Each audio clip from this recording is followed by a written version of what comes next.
সুর দিয়ে বয়ান করে, কেমন সুরটা দেখালে এইটুকু আপনাকে দেখায় দিই।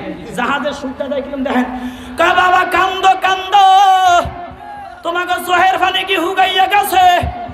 এ বাবা, যদি তোমাকে কান্দা নাই, চোহের মধ্যে বাড়া মরিচ দিয়া কান্দো। কি মরিচ দিয়া কান্দো জোরে বলে? আবার কাজ যারা মোরাতে বায়াত গ্রহণ করবা, হ্যাঁ করে কালকে আমাদের ময়দানে মুই জাহাজ লইয়া উঠবো, ওই জাহাজের মধ্যে তোমাকে হান্দাইয়া এমনে করে আস্তে আস্তে মুই তোমাকে জান্নাতের মধ্যে ঢুকাইয়া দিমু। জোরে কান নাউজুবিল্লাহ। যেই পীরের আকীদাই ঠিক নাই, যেই পীরের আকীদাই হলো ইয়াজিদি আকীদা, তার মুরিদদেরকে সে কখনো জান্নাত নিতে পারে না, পারে না, পারে না। জোরে বলেন ঠিক কিনা বেঠিক? এই সিলেটের জমিনে কোন বাতিলদের আকীদা লালন